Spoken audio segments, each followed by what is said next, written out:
Samajwadi party के राष्ट्रीय महासचिव एवं सांसद रामविलास सुमन वृंदावन पहुंचे, जहां उन्होंने कॉरिडोर को लेकर के गोस्वामी समाज द्वारा किए जा रहे विरोध को अपना समर्थन दिया। उन्होंने कहा कि राष्ट्रीय अध्यक्ष अखिलेश यादव द्वारा उन्हें यहां पर भेजा गया है, वह उनसे मिलने आए हैं तथा गोस्वामी समाज की समस्याओं को सुनने के लिए आए हैं। उनके साथ समाजवादी पार्टी के जिला अध्यक्ष वीरेंद्र यादव, महानगर अध्यक्ष ऋतु गोयल, सपा नेता अशोक यादव एवं अभिषेक यादव सहित अन्य नेता उपस्थित रहे। इसी के साथ साथ सभी नेताओं ने कहा कि कॉरिडोर जो बन रहा है उससे गोस्वामी समाज का अहित होगा। वहीं सांसद रामविलास सुमन ने न्यास के ऊपर भी सवाल उठाए। उनका कहना था कि जिस तरह से न्यास बन रहा है वो गोस्वामी समाज के हितों पर कुठाराघात है। उन्होंने ये भी कहा कि समाजवादी पार्टी का समर्थन पूरी तरह से कॉरिडोर के विरोध करने वाले लोगों के साथ है। आइए सुनते हैं क्या कहा रामविलास सुमन ने। कॉरिडोर के संबंध में यह आंदोलन चल रहा था।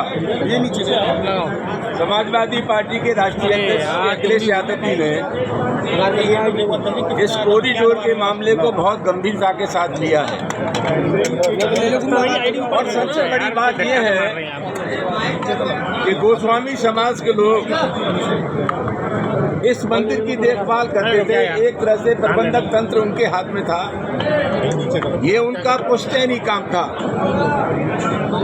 ये कॉरिडोर बनने से तमाम लोगों का रोजगार चला जाएगा और ब्रज जिसकी वजह से जाना जाता था, हमारी स्वस्थ मान्य परंपराएं थी, स्थापित परंपराएं थी।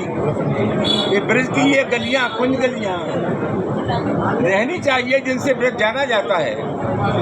अगर हमारा पुराना अस्तित्व खत्म हो गया, हमारी पहचान खत्म हो गई, जिसकी वजह से वृंदावन ब्रज जाना चाहता है, तो इसकी कोई सार्थकता नहीं रह जाएगी। ट्रस्ट के नाम पर, मैनेजमेंट के नाम पर उसका लोकतांत्रिक स्वरूप नहीं है। जो परंपरागत तरीके से इस मंदिर का और गोस्वामी समाज का बहुत बड़ा रिश्ता रहा है, परंपरागत तरीके से यही लोग इसकी सेवा करने आए हैं। लेकिन जो ट्रस्ट बनेगा जिसमें 11 लोग होंगे, उसमें गोस्वामी समाज के सिर्फ 2 लोग होंगे।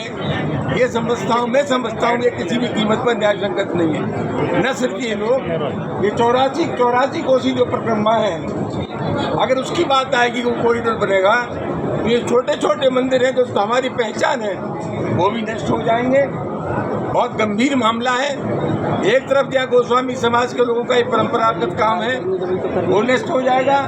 उस ट्रस्ट का कोई लोकतांत्रिक स्वरूप नहीं होगा। ब्रज की प्रतिष्ठा गरिमा और वृंदावन जिसकी वजह से जाना जाता है, वो सब मान्यताएं खत्म हो जाएंगी। हम गोस्वामी समाज के लोगों को समाजवादी पार्टी की ओर से अपना समर्थन देने के लिए आएंगे।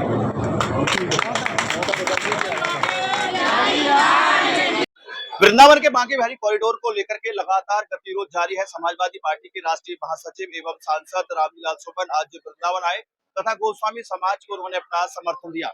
रामविलास सुमन का सीधा सीधा टारगेट न्यास को लेकर था। उनका कहना था कि जो न्यास बनेगा उसमें मात्र गोस्वामी परिवार से 2 लोगों की ही नियुक्ति हो पाएगी।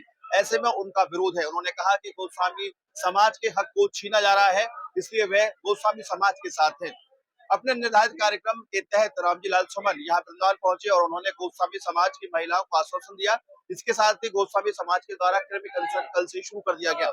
लगातार नेता पक्ष प्रतिपक्ष का आना जरूरी है। इसके साथ ही भारतीय जनता पार्टी की पूर्व जिला अध्यक्ष मधु शर्मा भी उनका समर्थन कर चुके हैं, जिसको लेकर के भाजपा में खुद चर्चा हो रही है। कुल मिलाकर के समाजवादी पार्टी को एक अच्छा मुद्दा मथुरा वृंदावन को लेकर मिल गया है और कॉरिडोर का मुद्दा समाजवादी पार्टी भुनाना चाहती है, जिसको लेकर के अपने राष्ट्रीय नेता को उन्होंने वृंदावन भेजा है। मथुरा खबरिया के लिए रवि यादव।